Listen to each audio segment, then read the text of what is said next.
and I'm doing an article review on an article that relates to my topic, Post-School Goals and Transition Services for Students with Learning Disabilities. This article was written by, this study was conducted by Alfred DeVizio, Stephen Denny, Robert Bayer, and Robert Flexer.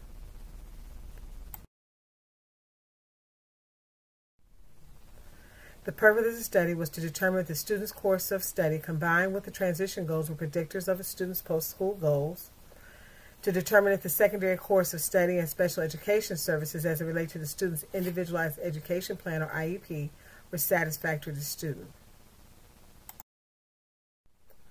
The background for this study: the Individuals with Disabilities Education Act requires every state to conduct a report or survey of the activity of students with disabilities who have graduated from high school.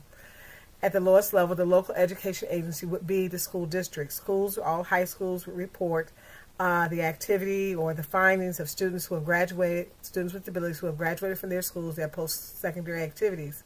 The state must also report to the federal government. In the state of Ohio, the Ohio Longitude Transition Study, or LTS, is the agency or the study that conducts this, gathers this information and reports it to the state and to the federal government.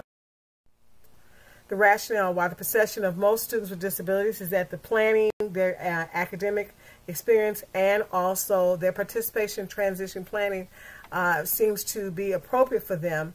Many do not experience that same appropriateness or that same level of success once they complete high school and move on to post-secondary opportunities.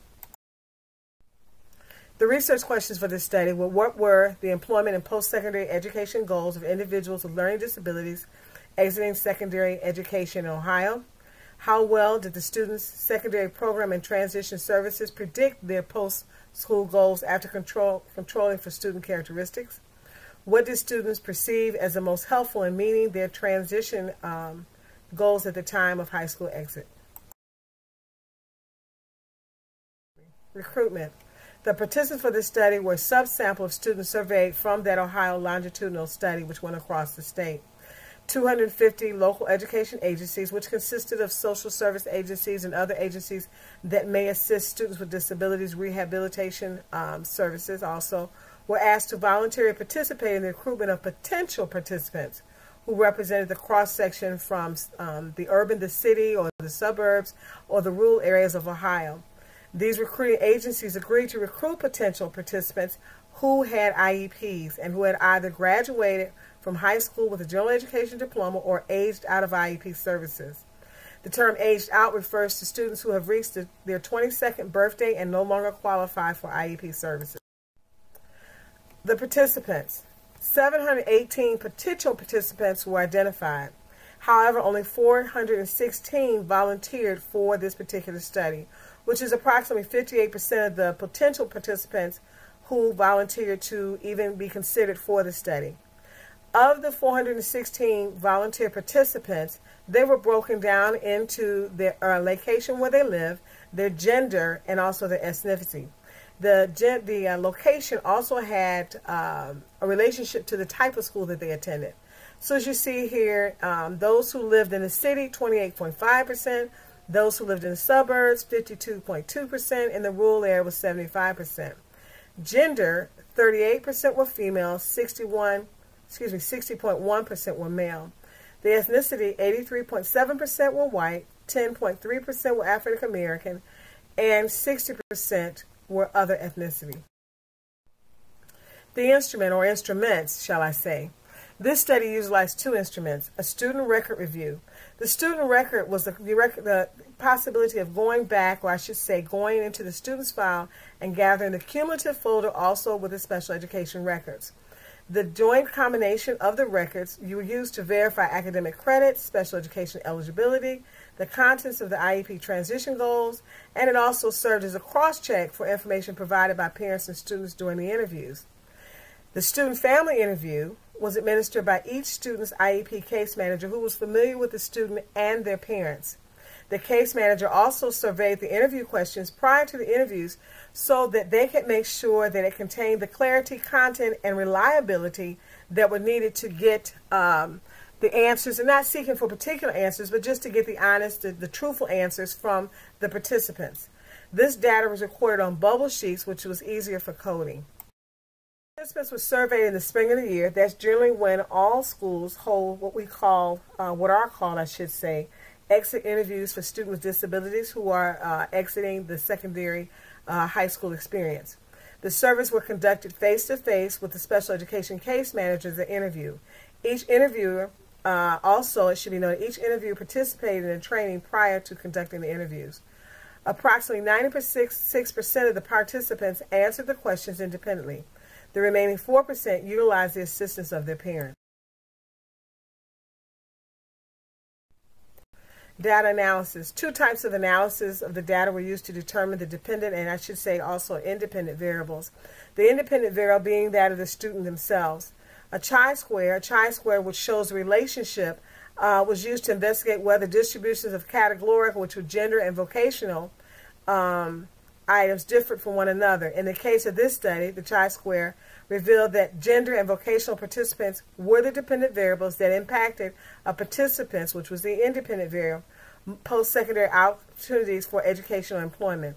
Two, this square and a review of the literature were also used to confirm logistical in terms of looking back to validate also that the relationship between the independent variable of the participants and the dependent variables of gender and vocational participation had an impact on the results.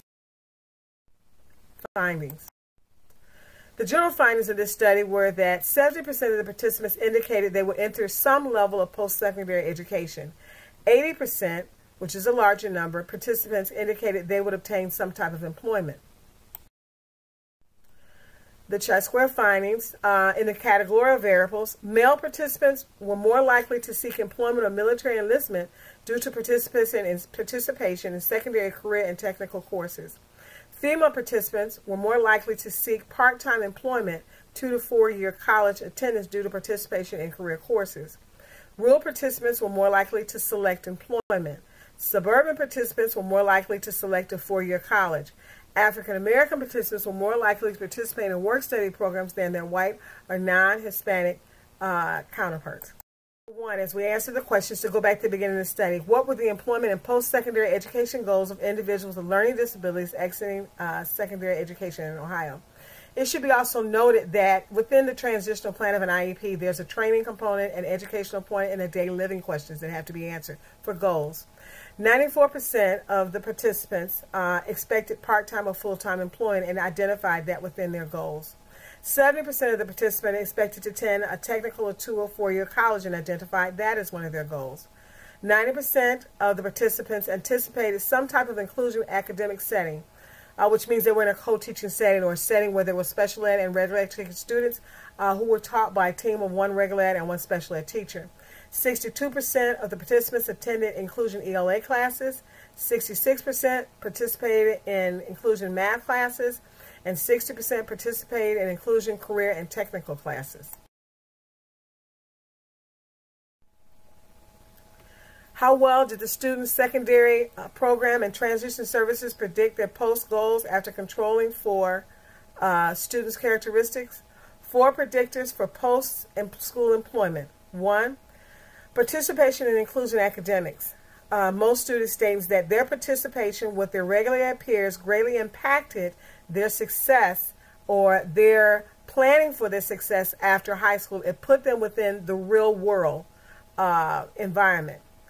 Also, they stated that participation in work study, participation in programs that allowed them to actually interact socially, as well as apply their academics to learn the behaviors of the work environment, what was expected, the routines of the work environment, so that they could participate within what they needed to do on a daily process.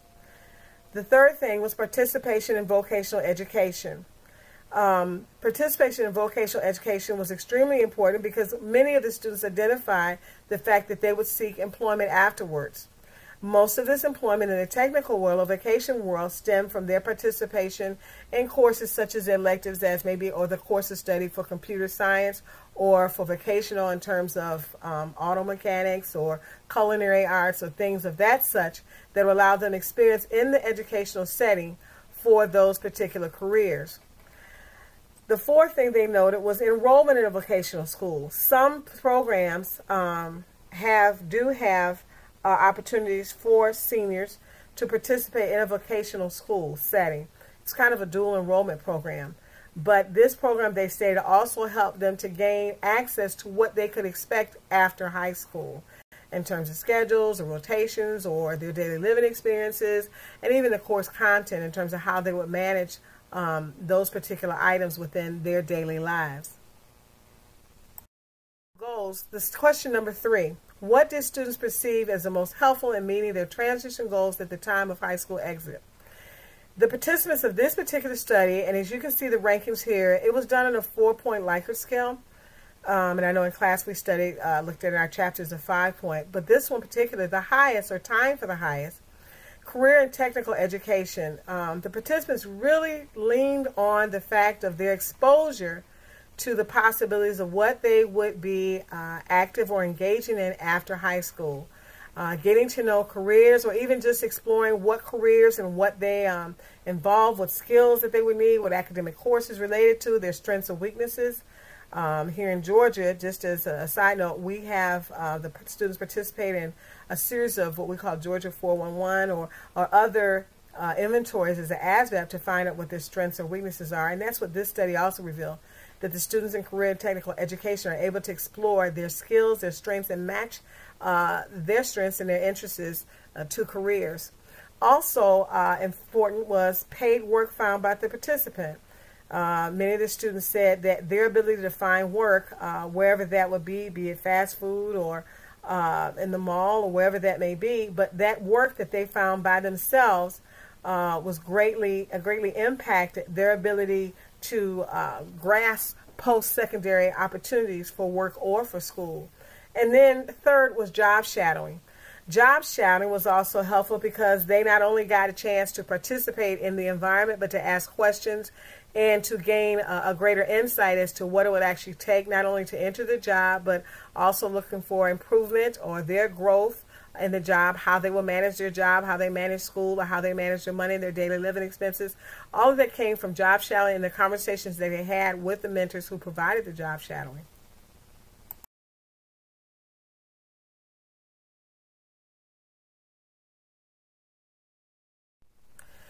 This study indicates that gender and ethnicity were not significant predictors of post-secondary outcomes. It really tends to lend more from what this particular study is saying in terms of where you live and basically the expectations of maybe the teachers or the environment type of schools that you went to. Post-secondary goals were highly related to the participants' enrollment and inclusion academic classes.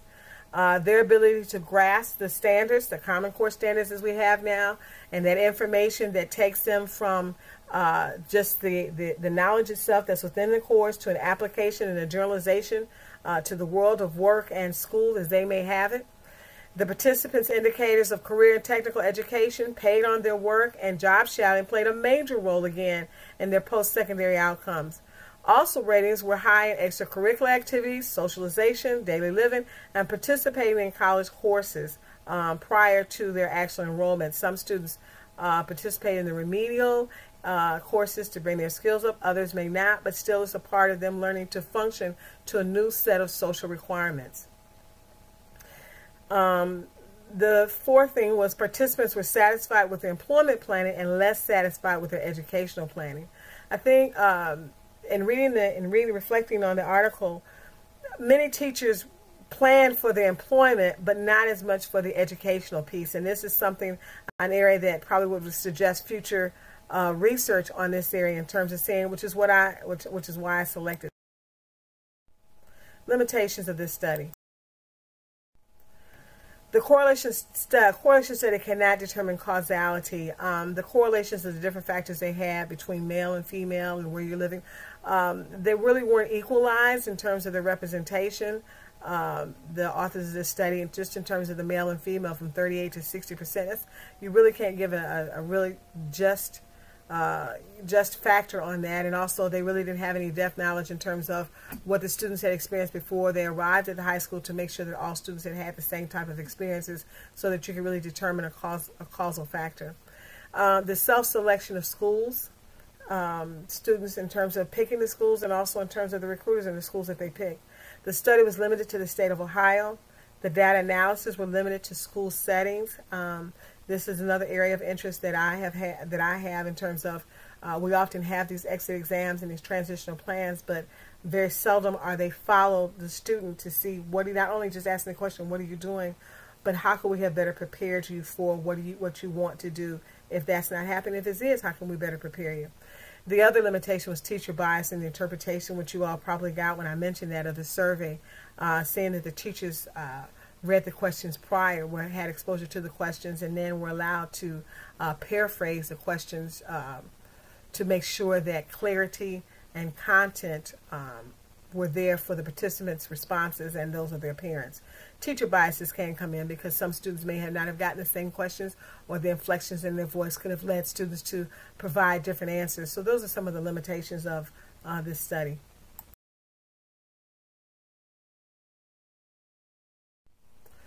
This study highlights the importance of transition planning for secondary students as a whole, especially those with learning disabilities. Post-secondary planning should engage students, or especially students with learning disabilities, equally to the opportunities of post-secondary education and employment, which is something that the study highlights, that most educational systems tend to lead children with disabilities to employment as opposed to educational opportunities.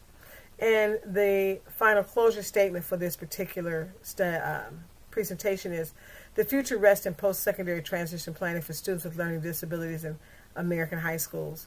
I think all of us as educators, as this study has shown, that we need to pay particular attention to how we prepare students with learning disabilities for life after high school, for them to be successful.